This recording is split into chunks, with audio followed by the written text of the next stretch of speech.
I'm Marny Nesher, publisher and president of the Central New York Business Journal, and I'd like to welcome everyone to our latest CNY Business Journal interview series. Due to the coronavirus and social distancing, we're going to be conducting this interview remotely via Zoom. I'd like to introduce Pam Brunet, Executive Director of Leadership Greater Syracuse, otherwise known as LGS, a nonprofit organization whose mission is to inspire current and future leaders to make a difference in the community where they live and work. Pam, thanks for joining me this morning. Thank you so much for having me, Marny. I appreciate being part of this experiment by conducting the interview in this manner. Thank you. My pleasure. So let's dive right in, and I'd like for you to share with us, for those that may be unfamiliar, tell us about LGS, Leadership Greater Syracuse. So bottom line for us is Leadership Greater Syracuse makes Central New York better. And how we do that is by informing people, inspiring people, helping people find their passion for our community and connecting them to their passion in the community so that when they leave any one of our programs, they are now inspired to give back and give back in a way that positively impacts our community. So our mission is really important, and it's all about engaging people and making sure that people have connections to their passion and making our community better. And how long has LGS been around for? I'm so excited that this year is our 30th year.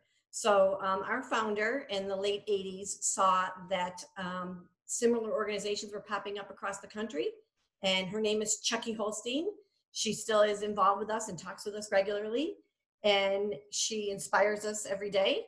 But she made sure that this organization was available to our community, and our first program was launched in 1991. So we have been inspiring people and connecting people for 30 years. So we've got some staying power, and I think about what our community would be like if we did not have folks that have come through our program, and I'm excited that what they are doing is so vast and so tremendous. I'm very thankful to our founder for helping to make sure that we came into being 30 years ago.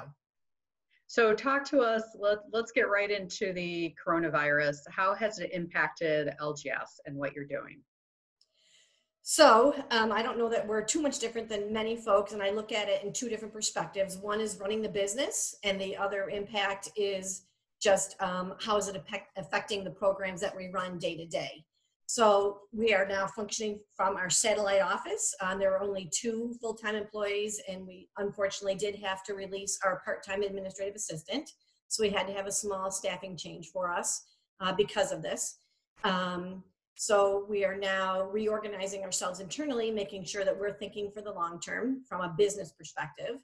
But from the day-to-day, we offer 3 programs, and our flagship program is the program that we're most well known for, if people are aware of us. It's a 1-year program where people meet once a month to be inspired and to be connected and to meet community leaders. We are not meeting. Our goal is to convene people and get them together. So we are not getting together. We meet typically 1 day a month, 1 full day a month.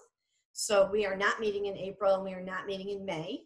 So just a little tidbit on our model of learning, because it has really come into play for us this year.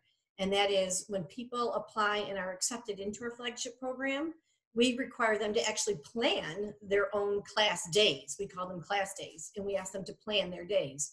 So April was supposed to be our education day. April 15th was supposed to be our education day. So we asked them, what do they want to do, knowing that our strengths are getting people together. So the planning committees for both our April class day and our May class day have decided to really just push those days forward because they want an experiential, full experience. So the current class of Leadership Greater Syracuse 2020 is not meeting in April and May, but for those 2 class days, they are going to meet in the fall. And because of all this, we've had pretty strict policies on attendance. So obviously those policies have been relinquished and released. So we're really just going to do our best to make sure that we can still give everybody the most amazing experience in person, because that's really our strength and our core. So as an executive director of a nonprofit, How will the $2 trillion stimulus package that's been passed affect you? Is there something that you can take advantage of? So I've been working with my board of directors, and my own perspective too is that while we are a nonprofit organization, we are a small business. We have an operating budget of just over $300,000. We're pretty small, but we absolutely are a small business. And I appreciate that my board has helped me assess and even apply for some of the programs. So we did put in an application for the payroll protection plan program, and we're awaiting those results. I'm thankful that they are available because we believe it will be helpful for us down the road.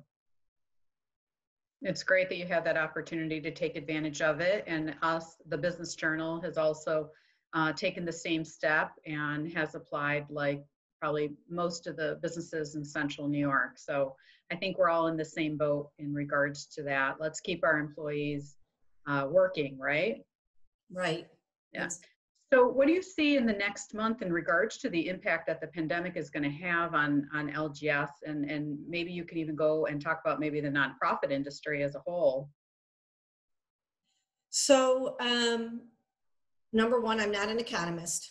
I really can't forecast the world and what's going to happen. I know that we are all being impacted, whether it's a nonprofit or a for-profit, small business, large business, there is absolutely going to be impact. For us in the short term, I feel that we are fairly protected. We do have some lead time with some actual financials.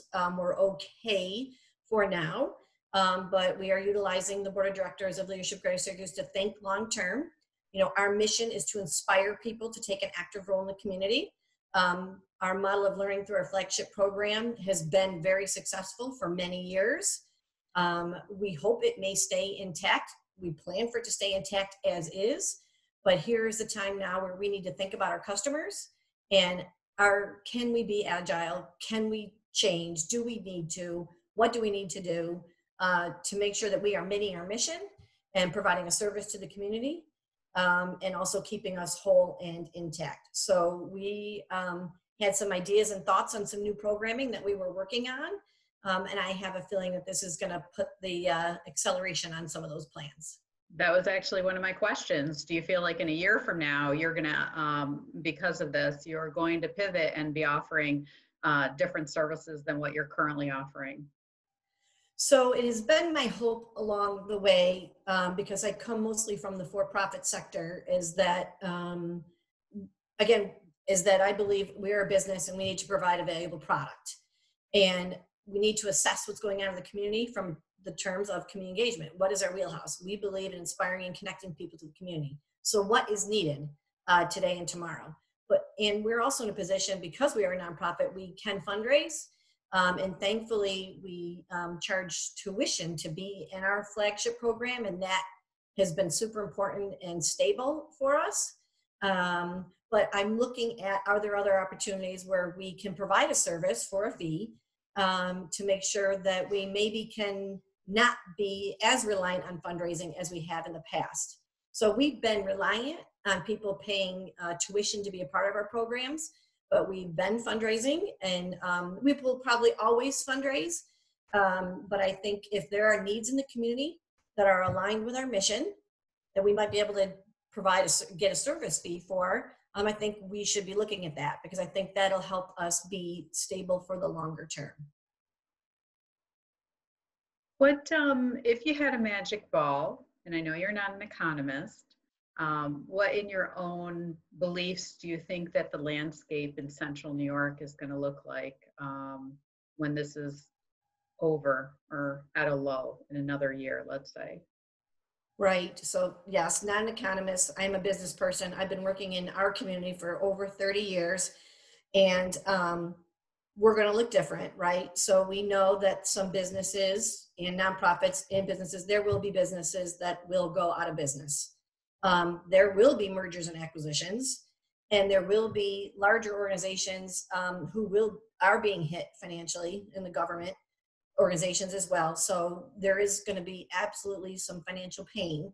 But where I can speak to is from my heart and from the Leadership Greater Syracuse mission, and that is belief in our people behind every small business, behind every nonprofit, behind every for-profit are people. So this position has afforded me the opportunity to know hundreds of people in many sectors, people who are entrepreneurs, people who are champions for folks who don't have a voice. And I know that people don't get out of bed every day saying, okay, great, who am I going to offend and belittle today? That's not our community. Our community is one that people want to help and people want to be positive. So I hope that we will believe on the foundation that we have set the last 10 or 15 years. We've seen growth in our community from a business sector and from a progress from access to opportunities for people.